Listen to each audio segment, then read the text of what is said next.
Os tengo que decir la verdad. Cuando hablamos de tonterías, enormes, gigantescas sandeces, tenemos que observar sobrecogidos al campeón de todos los tiempos en falsas promesas y exageraciones: la religión. Piensa sobre esto. La religión ha logrado de veras convencer a la gente de que hay un hombre invisible que vive en el cielo, que observa todo lo que tú observas cada simple instante de cada día.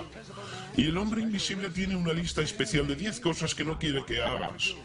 Y si haces alguna de estas 10 cosas, tiene un sitio especial lleno de fuego y humo y personas que se queman y tortura y angustia, donde te enviará a vivir y sufrir y quemarte y ahogarte y gritar y llorar. Para siempre jamás, hasta el final de los tiempos. Pero te ama.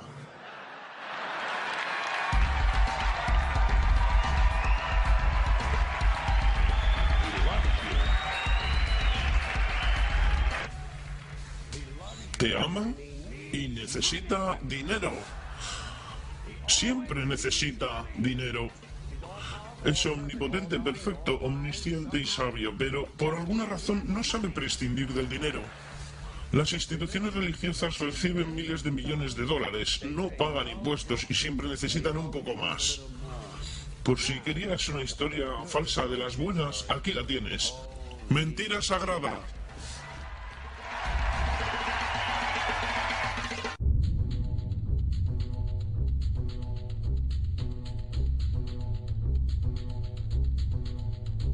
La historia más grande jamás contada.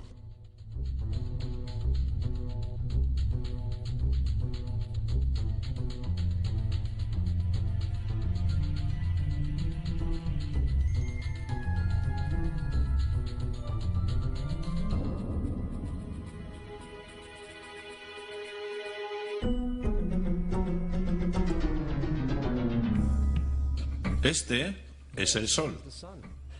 Ya desde hace 10.000 años antes de Cristo, la historia es abundante en esculturas y escrituras que reflejan el respeto y la adoración de las personas por este objeto. Y es fácil entender el por qué, visto que cada mañana el sol aparece, llevando consigo la luz, el calor, la seguridad al hombre, salvándolo del frío, de la oscuridad y de las tinieblas pobladas de predadores en la noche. Sin ello, las antiguas culturas entendieron que las cosechas no crecerían y la vida sobre el planeta no habría sobrevivido. Estas realidades han hecho del Sol el objeto más adorado de todos los tiempos. Del mismo modo, también fueron conscientes de las estrellas. El estudio de las estrellas les permitió reconocer y predecir acontecimientos que ocurrieron en largos periodos de tiempo, como los eclipses y las lunas llenas. Catalogaron grupos celestes de aquello que hoy conocemos como constelaciones. Esta es la Cruz del Zodiaco, una de las imágenes conceptuales más antiguas de la historia humana. Muestra el Sol mientras figurativamente pasa por las 12 mayores constelaciones en el curso del año. También refleja los 12 meses del año, las 4 estaciones y los solsticios y equinoccios. El término zodiaco se debe al hecho de que las constelaciones fueron antropomórficas o personificadas como figuras o animales. Las antiguas civilizaciones no se limitaron solamente a seguir el sol y las estrellas, personificaron con mitos elaborados que reflejaron sus movimientos y relaciones. El Sol, con sus calidades de portador de vida y salvador de vida, fue representado como representante del invisible creador o Dios. También fue conocido como Dios Sol, la luz del mundo, el salvador de la humanidad. Del mismo modo, las 12 constelaciones representaron los sitios que Dios Sol visitó y fueron identificados por el nombre, generalmente representando sucesos naturales que ocurrían durante este periodo del año. Por ejemplo, Acuario, el portador del agua que traía las lluvias primaverales.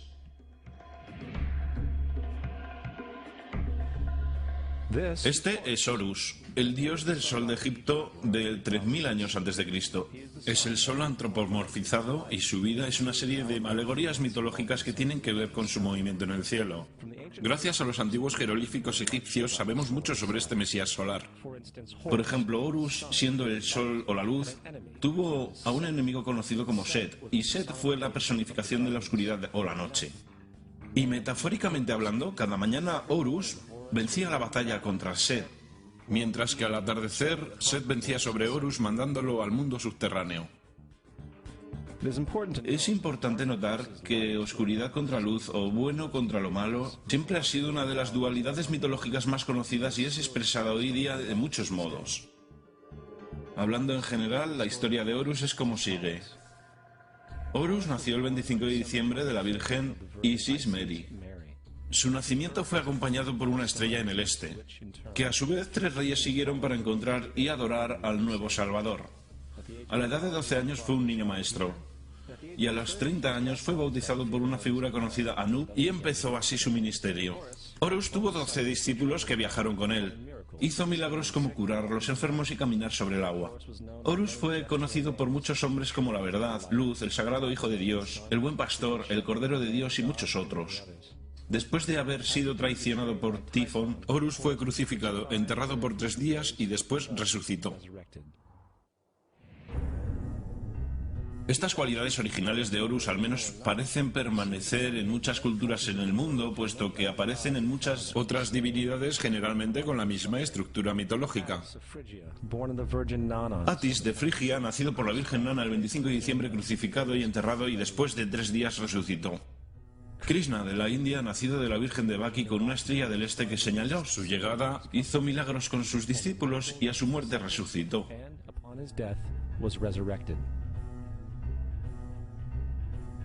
Dionisio de Grecia, nacido por una virgen el 25 de diciembre, fue un viajero maestro.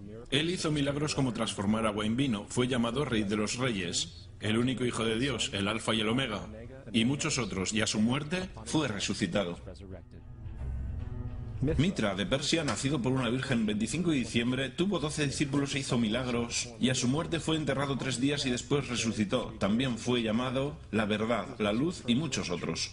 Interesante el hecho que el día sagrado dedicado fue el domingo.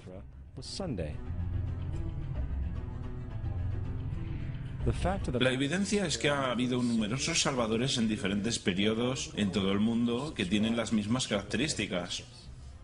La pregunta que queda es, ¿por qué estas características? ¿Por qué nacidos de una virgen el 25 de diciembre? ¿Por qué muerto por 3 días e inevitablemente resucitado? ¿Por qué 12 discípulos? Para descubrirlo examinamos el más reciente de los mesías solares. Jesucristo, nacido de la Virgen María el día 25 de diciembre en Belén. Su nacimiento fue anunciado por una estrella en el este que 3 reyes magos siguieron para encontrar y adorar al nuevo Salvador. Fue un niño maestro a la edad de 12 años y a los 30 años fue bautizado por Juan Bautista. Así empezó su ministerio. Jesús tuvo 12 discípulos con los que viajó haciendo milagros como curar a los enfermos, caminar sobre el agua, despertar a los muertos, y también fue reconocido como Rey de Reyes, el Hijo de Dios, la Luz del mundo, el Alfa y el Omega, el Cordero de Dios. Después de haber sido traicionado por su discípulo Judas y vendido por 30 piezas de plata, fue crucificado, puesto en una tumba y después de 3 días resucitó y ascendió al cielo. Sobre todo, la secuencia del nacimiento es completamente astrológica. La estrella del este es Sirio, la estrella más luminosa del cielo nocturno que el 24 de diciembre se alinea con las estrellas más brillantes del cinturón de Orión. Estas estrellas son llamadas hoy, como vinieron llamándose en la antigüedad, los 3 reyes. Los 3 reyes y la estrella más luminosa, Sirio. Todas apuntan a un lugar en el que el sol sale el 25 de diciembre. Esto es porque los 3 reyes siguen la estrella del este, con el objetivo de encontrar el lugar del sol naciente, el nacimiento del sol.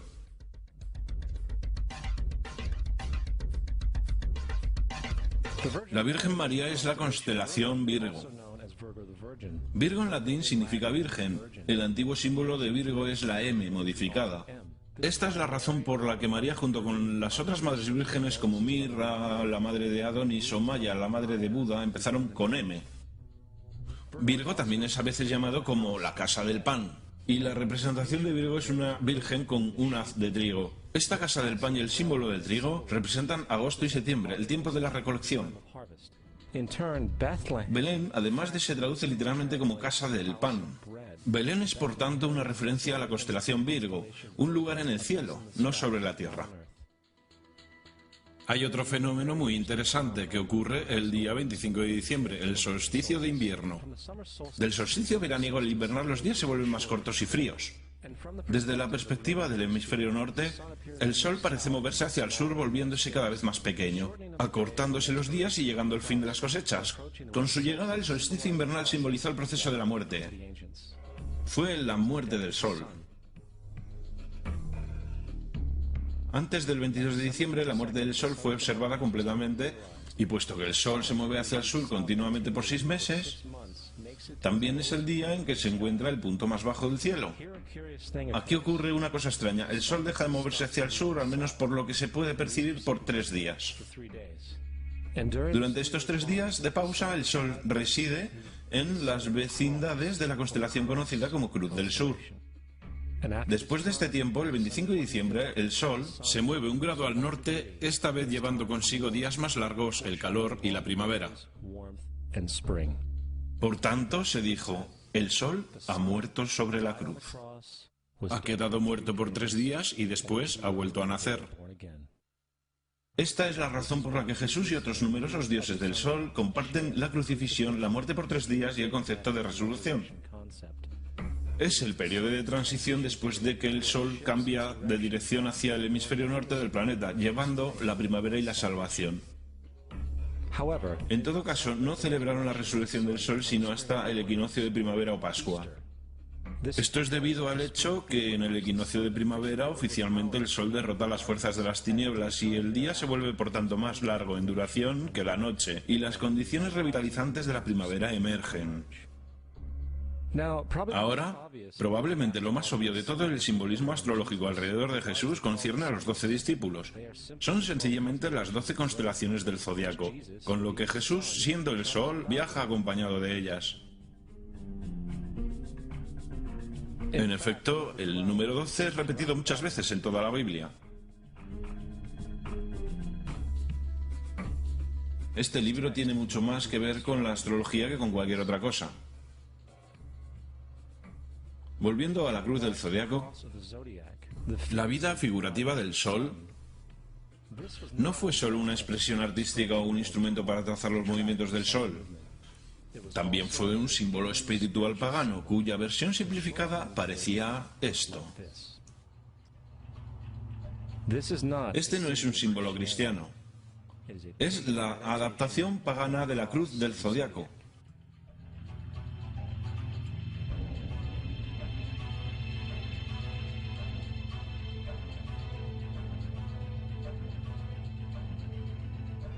Es por esto que Jesús en el temprano arte oculto es mostrado siempre con su cabeza sobre la cruz.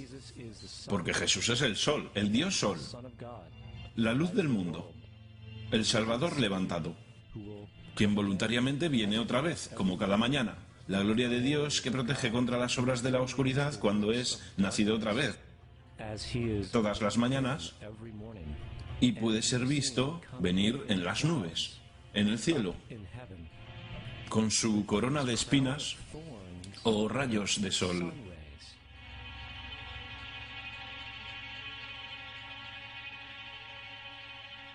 Ahora, de las muchas metáforas astrológicas astronómicas en la Biblia, una de las más importantes tiene que ver con las edades. Durante toda la escritura hay referencias numerosas a las edades. Para comprender esto, tenemos que estar familiarizados con el fenómeno conocido como la precesión de los equinoccios.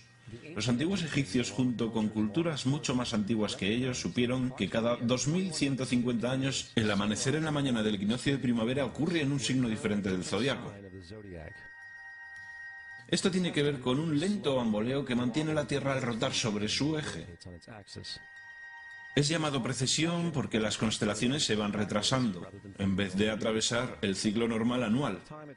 La cantidad de tiempo que necesita la precesión para pasar por los 12 signos es aproximadamente de 25.765 años.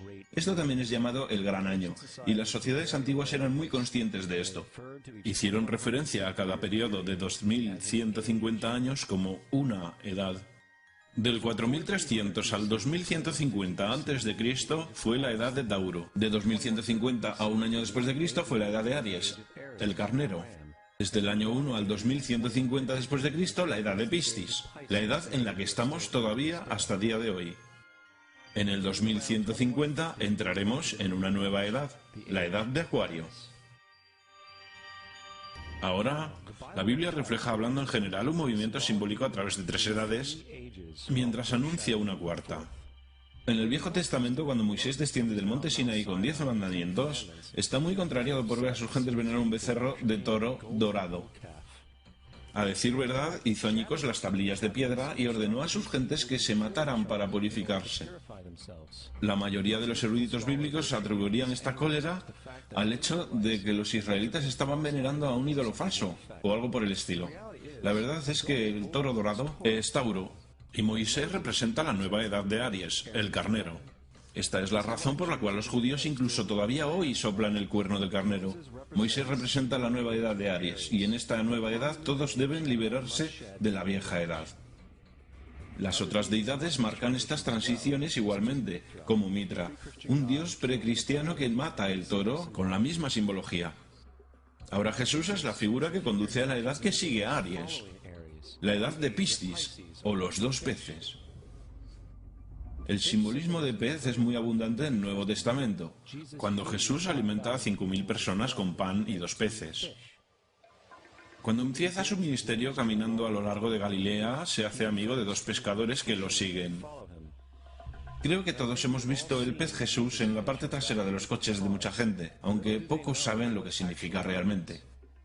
Es un simbolismo astrológico pagano para el reino del sol durante la edad de Piscis.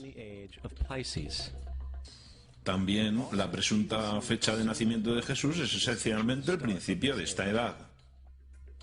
En Lucas 22:10, Cuando Jesús es preguntado por sus discípulos que dónde estará en la próxima Pascua después de marcharse, Jesús responde: contemplad, cuando estéis entrando en la ciudad, allí conoceréis a un hombre llevando un cántaro de agua. Síguelo hasta la casa donde entre. Esta Sagrada Escritura es con mucho una de las más reveladoras de todas las referencias astrológicas. El hombre que lleva un cántaro de agua es Acuario. El portador del agua, que es descrito como un hombre que vierte una jarra de agua permanente, representa la edad de después de Piscis. Y cuando el Sol, el dios Sol, deja la edad de Piscis, Jesús entrará en la casa de Acuario, porque Acuario sigue a Piscis en la precesión de los equinoccios. Todo lo que Jesús está diciendo es que después de la edad de Piscis vendrá la edad de Acuario. Todos hemos oído hablar alguna vez del fin de los tiempos o del fin del mundo. Aparte de las representaciones gráficas en el libro de la Revelación, la fuente principal de esta idea es Mateo 28:20, donde Jesús dice: estaré con vosotros hasta el final del mundo. Sin embargo, la versión del Rey James, mundo, es una mala traducción entre muchas malas traducciones.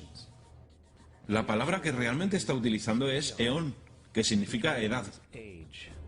Estaré con vosotros hasta el final de la edad. Es cierto, pues la personificación solar de Piscis de Jesús terminará cuando el Sol entre en la edad de Acuario. En su totalidad, el concepto del fin de los tiempos y fin del mundo es una alegoría astrológica mal interpretada. Digámosle eso a los aproximadamente 100 millones de personas en USA que creen que el final del mundo se acerca. El símbolo de Jesús, además de ser un híbrido literario y astrológico, es más explícitamente un plagio del dios Sol egipcio Horus. Por ejemplo, este grabado de hace aproximadamente 3.500 años en las paredes del templo Luxor en Egipto. Son las imágenes de la proclamación, la concepción inmaculada, el nacimiento y adoración de Horus. Las imágenes comienzan con la visión que anuncia a la Virgen Isis que concebirá Horus. Luego Nef, el Espíritu Santo que deja embarazada a la Virgen, y luego el nacimiento virginal y la adoración. Esta es exactamente la historia del milagro de la concepción de Jesús. A decir verdad, las semejanzas literarias entre Horus y Jesús son sorprendentes.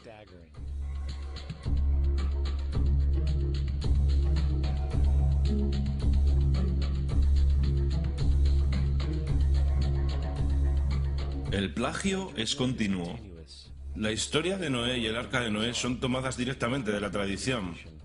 El concepto de la gran inundación es ubicuo en todo el mundo antiguo, con más de 200 diversas citas en diversos periodos y épocas.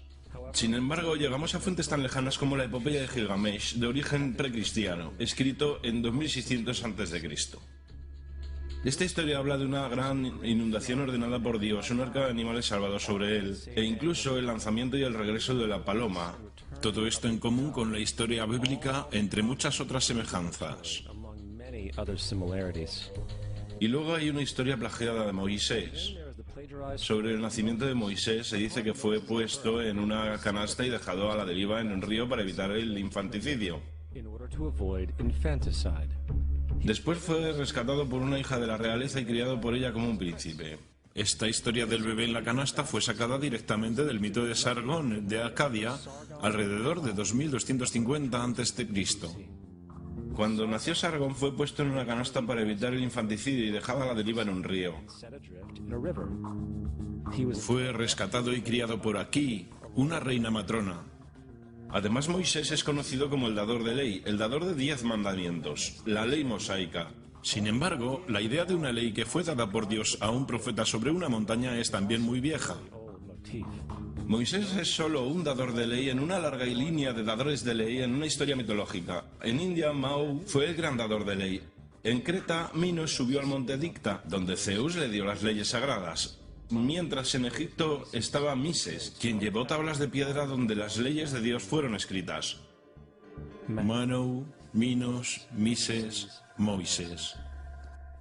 Y hasta los 10 mandamientos están sacados literalmente del hechizo 125 del libro de los muertos egipcio.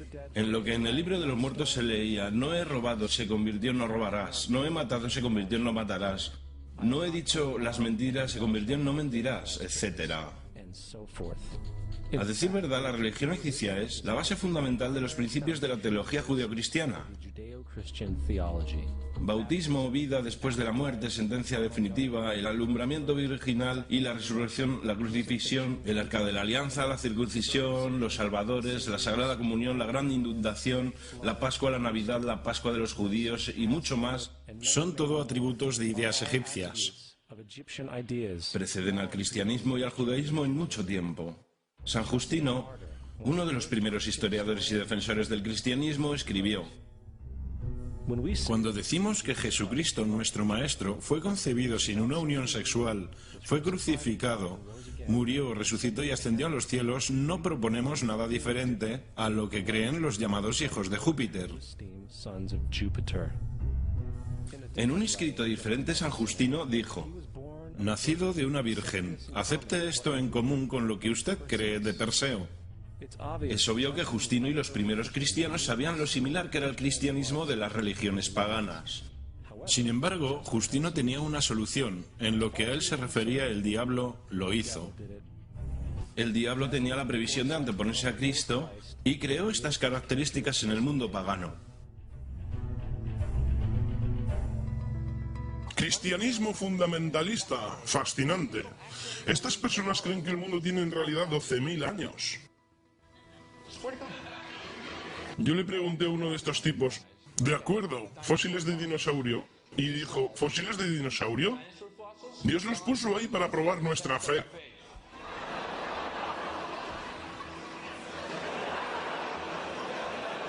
Pienso que Dios te puso aquí para probar mi fe, amigo.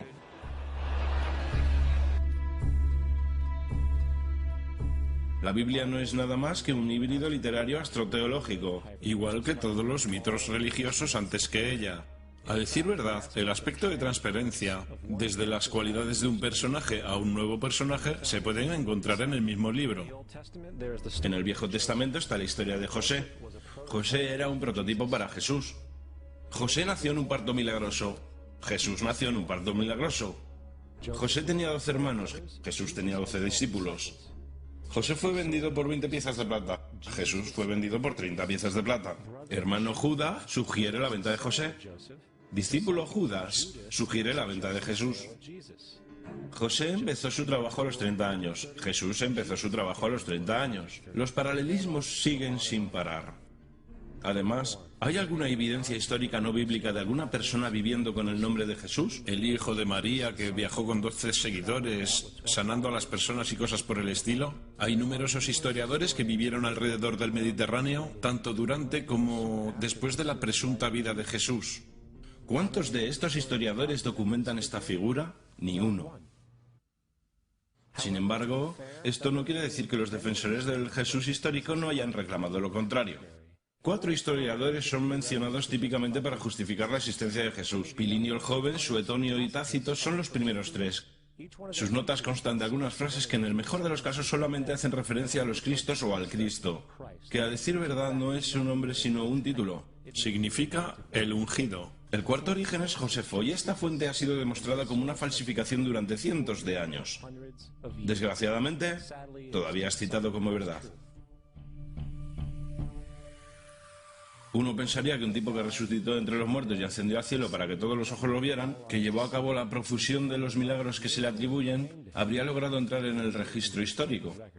No lo hizo, porque una vez que sopesamos las evidencias, hay altas probabilidades que una figura conocida